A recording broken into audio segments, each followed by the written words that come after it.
Every Thursday, we're taking a look at a health issue or concern affecting many people, breaking down the information for you and telling you what you need to know to keep you healthy.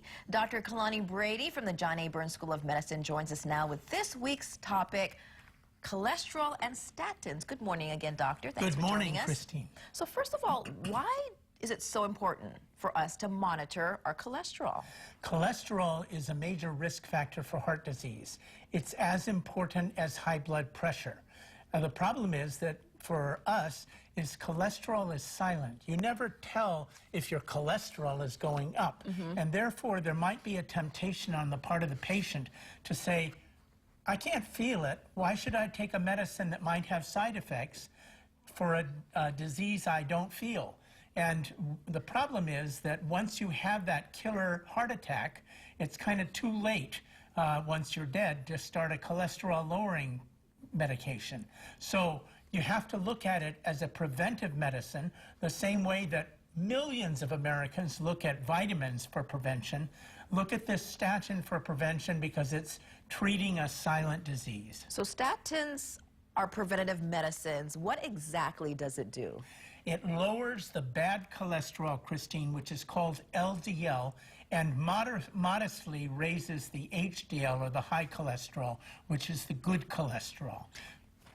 And you talked a little bit about side effects. Some medications have them. What do statins have in terms of side effects? Statins have a rare side effect of muscle aches and pains. The problem with that is that as we all age, we all have muscle aches and pains. Unfortunately, yes. And it's not necessarily due to the cholesterol-lowering medicine, the statin. It may be due to age and just older joints and muscles. However, I have hundreds of patients in my practice who have complained that the cholesterol, which they started a month ago, has made their aches and pains bad when their aches and pains have been bad for years. So are they safe to use then? Are there any studies that can show us hard consequences that might happen if we take statins? Yes. A placebo randomized double-blinded study means a study where you put patients in the beginning either on the statin or a placebo, a sugar pill. And in that kind of study, with 10,000 patients, there was no difference between this drug, atorvastatin, and the placebo in terms of aches and pains. On the other hand, when they have studies that aren't double-blinded and the patient knows that they're on a statin, they have more aches and pains due to the statin, and then they stop the statin and they put themselves at risk for heart attack. So is it more a psychological side effect? It could be. It's certainly not due to the statin itself.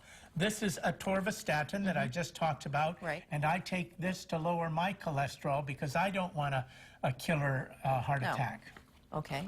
And so we talked about statins, we talked about cholesterol, but before we get to statins medication, I mean, people can do things, change their diet and their lifestyle to lower their numbers too. You certainly can. Some of it's genetic, so it's hard to change that. You can't change your genes. Right. However, avoidance, this diet that we're going to see in a few minutes is a wonderful diet to lower cholesterol, and it's a natural way to do it, and you may not need the statin. Unfortunately, in my household, my wahine basically serves up vegetables and fruits for 2 out of every 3 meals a day, and my cholesterol isn't low enough just on the diet, so I need a statin. But this kind of diet is a long way toward moderating it in a natural way. Okay, they're coming up again in the next segment. So you hear that here, Dr. Brady approved.